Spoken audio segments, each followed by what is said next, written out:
So what about this obsession with Ram and this frenzy over the Ram temple, which of course now is going to be inaugurated? Where do you find this? Isn't it then misplaced? I don't know, I wouldn't use those words, they're very strong words, obsession, frenzy, all this. Because if somebody has to be an inspiration after 7,000–8,000 years, there must be some element there. Not for one or two people. For millions and millions of people, if someone has to be an inspiration after thousands of years, there must be something. If we don't see that something, then we will say it's an obsession, it is this, that. What do you see? Let me come to this. And anyway, coming to that Ram temple, so Ram had a series of problems during his life. Even after thousands of years, he still has real estate issues. His real estate is not settled after thousands of years. So people who love him want to settle that real estate. I think it's settled, Supreme Court has settled it. So they want to build a temple. It is devotion. Why should it be termed as frenzy and obsession? Is it, let me use another word which again you will say is strong, isn't it divisive? Why is it divisive? Because it cuts across two communities. Really? It's been a bloody tale, and by bloody I mean a tale of blood, a tale of killings, a tale of riots. What's happened in the last 800 years is the bloodiest tale that's ever happened in any part of the world ever. What happened to the Jews with Adolf Hitler? What happened to Native Americans with North America? What happened in Cambodia? All these things are nothing compared to what happened in India in these 800 years. And if you don't think that is bloody, and there is no any kind of remorse in people who committed those things, then just people want a small piece of real estate back for their asta, and that is divisive. Why is it divisive? I mark that you're using the word real estate and not temple. Is that deliberate? It is real estate, but temple is built by devotees' hearts. The land is just real estate. But it's sacred for them because it is identified as a birthplace, and obviously there's no question mark whether there was a temple or not. It is not one temple. Thousands of temples were raised because that's the policy, that it must be raised, and it will be raised in future also. If we don't protect it, it will be raised in future also. Even now in Pakistan, Bangladesh is happening. Why should it be divisive? Why can't everybody settle down to whatever nonsense they believe in and do their stuff? I can live without any belief system, but maybe people need some belief systems, so they have their beliefs. But how come I think my belief is right and yours is wrong and you must die just for believing whatever I don't believe? If you don't address that and you say all these words, it's just… what is this? Where does this come from? You spoke about the past, you spoke about past wars. Do two wrongs make a right? See, there are no two wrongs. Just a request.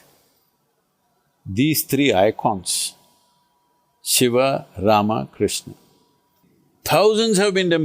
temples have been demolished. Nobody is asking because it's impossible to refix the history, and nobody thinks it can be… we can refix the history, nor is anybody interested.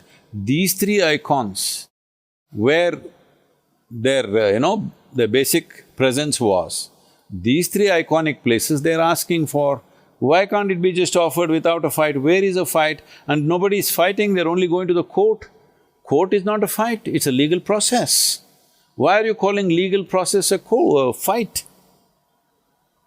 You have never prayed in your life or gone to a temple, or have you gone and when did you stop going? And have you read the scriptures? I've definitely not read the scriptures. I'm not a temple-going person, I have built temples, but I don't go there. If I go to a temple, if there is… see, our temples are not places of prayer. This is something that people have completely missed. Probably in the north, it's completely gone. In southern India, still the instructions are there. Here the instructions are, in Karnataka and Tamil Nadu, if you go to your temple, nobody told you must pray, you must appeal to the god and this and that. If you go there, you must sit quietly in one place, because these are different types of energies. Consecrations are of different types. Each deity is consecrated in a certain way to open certain dimensions of your life. So you are supposed to sit there and imbibe that. Even in North, they only told you to have darshan, not have appeal, isn't it? Darshan means, because it's an energetic form, you take that impression into your mind and your heart. This will transform you. Because it's an energetic form, the physical form is just like a scaffolding. It is there, it is necessary for the visual apparatus, but it's the energetic form, you're supposed to imbibe it. Because in this civilization that you refer to as Hindu right now, which unfortunately has been so badly distorted, or let's say probably more appropriate word would be Sanatan, but that also has become a bad word today. Sanatan means eternal. So in this culture, nothing can be eternal unless it's all-inclusive. In this culture, there is no such thing as prayer. In this culture, there is darshan. In this culture, the aspiration is not to go to heaven and sit with God. In this culture, the aspiration is to become divine. The aspiration is to become divine, because what we consider as divine is something that's risen above what we normally think is human action-reaction kind of life. See, for example, many people, even in newspapers it's being written, Tendulkar is cricketing God. Because in people's mind, at least during his time, it's still so, whatever we thought was humanly possible, he rose beyond that, just hitting a damn ball, that's all. People say Sadhguru is God, your followers say Sadhguru is God. No, nobody says that. They put me to work every day. So, when they say he is God, they're not saying he lives in heaven or some nonsense. They are saying he's risen above what we think is human ceiling. He's risen above that. This is how we worshipped Rama, Krishna, everybody. They rose beyond their limitations, no matter what life throws at them. Even in a battlefield, they're cool. Even in a battlefield, he's joking. So we bow down to him when everybody's terrified of life and death. Somebody is above that, means we'll bow down to him. Even now, suppose in Indian army, there is one major or one colonel or somebody, even in bullets are flying, he's just cool. Everybody will worship him because he's risen in some way. So in this culture, we are not wanting to go to God, we want to become that. But our idea is not the God. We see everything as God. We'll bow down to a tree, we'll bow down to a cow, we'll bow down to a snake, we'll bow down to a rock, man, woman, child, anything. Because no piece of life is happening without the source of creation throbbing in it. If you recognize it, you bow down. If you don't, you don't.